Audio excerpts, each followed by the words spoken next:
Assalamualaikum warahmatullahi wabarakatuh. Alhamdulillah wassalatu wassalamu ala Rasulillah wa ala alihi wa sahbihi wa mawalah. Kaum muslimin yang kami hormati, alhamdulillah saat ini saya berada di Masjid Nabawi, dan seperti yang kita saksikan bahwa pemerintah Saudi memiliki perhatian yang sangat besar terhadap penyebaran mushaf Al-Quran. Karena itulah mereka menyediakan satu percetakan khusus untuk mencetak mushaf Al-Quran agar bisa disebarkan ke seluruh penjuru dunia. Sehingga mereka mencetak beberapa mushaf yang dijadikan sebagai media membaca Al-Quran standar. Maka kita kenal ada istilah Quran standar. Lebih dari itu, mereka juga menerjemahkan Al-Quran ke dalam berbagai macam bahasa, sehingga Al-Quran bisa dipahami oleh seluruh kaum muslimin dengan latar belakang bahasa yang berbeda-beda.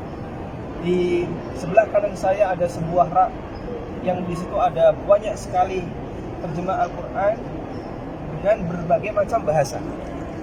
Saya sendiri tidak tahu semua bahasa yang tertera di sini. Bahasa ini dipakai di negara apa? Sampai kita nggak tahu. Ini ada beberapa bahasa yang sudah kita kenal seperti bahasa Cina, bahasa Korea, kemudian ada juga bahasa Jepang, bahasa Kurdi, dan seterusnya. Kita tahu posisinya. Tapi terkadang ada bahasa yang sama sekali tidak pernah kita kenal. Ini ada di mana negaranya? Seperti misalnya saya menemukan bahasa Zulu. Di mana daerah Zulu itu berada? Kita nggak tahu. Menunjukkan bagaimana peran besar yang dilakukan oleh pemerintah Saudi dalam menyebarkan kitabullah agar bisa dipahami oleh seluruh kaum muslimin dan masyarakat secara umum dengan latar belakang bahasa yang berbeda-beda. Termasuk diantaranya adalah Al-Quran yang diterjemahkan ke dalam bahasa Indonesia. Nah, kaitannya dengan ini, ada sebagian orang yang memberikan komentar yang sangat miring, namun saya kira ini komentar yang sangat tidak bertanggung jawab. Kenapa tidak bertanggung jawab? Mereka tidak bisa menyebutkan bukti, dan sifatnya hanya komentar a priori. Ada sebagian orang yang mengatakan bahwa terjemahan mushaf Al-Quran terbitan Saudi adalah terjemahan yang telah diselewengkan. Ada penyelewengan di situ. Namun bagian mana yang itu diselewengkan, mereka tidak bisa menyebutkan bukti. Dan kaum muslimin yang kami hormati, perlu Anda pahami bahwa siapa yang menerjemahkan mushaf Al-Quran ke berbagai macam bahasa itu? Jawabannya tentu saja bukan orang Saudi. Kenapa bukan orang Saudi? Mereka nggak paham, mereka nggak ngerti bahasa manusia seluruh dunia. Lalu siapa yang menerjemahkan? Yang menerjemahkan adalah orang setempat yang paham bahasa Arab. Sehingga siapa yang menerjemahkan mushaf bahasa Indonesia? Jawabannya adalah orang Indonesia yang paham bahasa Arab. Siapa yang menerjemahkan? Di sini ada mushaf bahasa Cina. Siapa yang menerjemahkan mushaf ke dalam bahasa Cina? Jawabannya adalah orang Cina yang paham bahasa Arab. Kemudian ada bahasa misalnya Portugis. Siapa yang menerjemahkan mushaf ini ke dalam bahasa Portugis? Tentu jawabannya adalah orang Portugis yang paham bahasa Arab. Dan begitu seterusnya. Termasuk yang menerjemahkan ke dalam bahasa-bahasa yang lain. Sehingga adanya banyak terjemahan di sini bukan karena orang Saudi paham semua bahasa, dan itu mustahil ya. Sebuah negara mengirim personal masing-masing ke semua negara untuk kepentingan menerjemahkan Al-Quran. Kalau kepentingan duta besar, kita bisa memahami. Dan itu pun untuk sampai pada tingkat penerjemahan, berarti dia sudah harus memiliki tingkat bahasa yang cukup expert, yang cukup berpengalaman, sehingga jangan sampai ada yang keliru ketika menerjemahkan. Baik, karena itu yang menerjemahkan mushaf-mushaf ini, termasuk mushaf yang dalam bahasa kita, bahasa Indonesia, bukan orang Saudi, tapi para ulama Indonesia.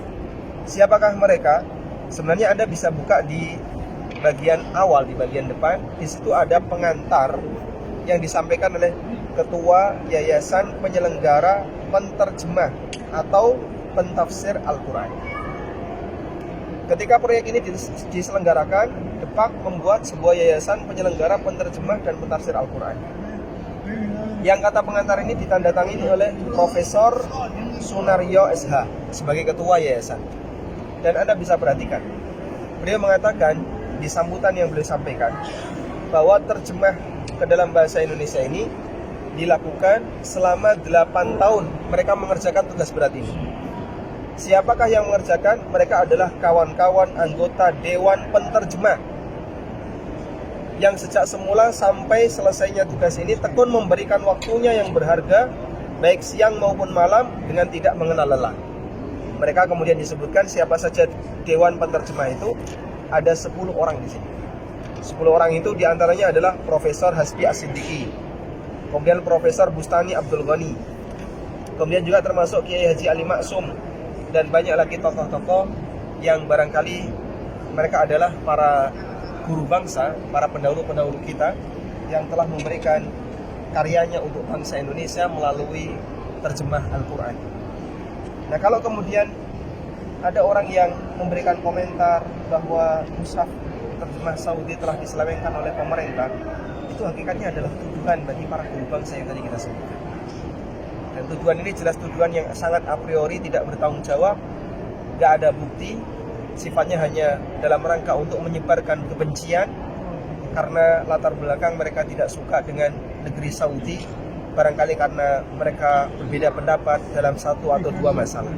Seharusnya Anda bisa lebih berpikir, sebenarnya kalimat seperti ini pada hakikatnya sama sekali tidak memberikan cacat terhadap usaha baik yang dilakukan oleh pemerintah dan Dewan Penterjemah yang tadi kita bacakan. Mereka telah memberikan usaha yang baik, namun sangat disayangkan komentar di tengah masyarakat yang tidak bertanggung jawab menunjukkan kalau mereka adalah orang yang tidak bisa memiliki rasa terima kasih terhadap upaya baik yang dilakukan oleh sesama kaum muslimin. Demikian, semoga apa yang kita sampaikan ini bermanfaat. Wassallallahu ala nabiyyina Muhammadin wa ala alihi wa sahbihi wasallam.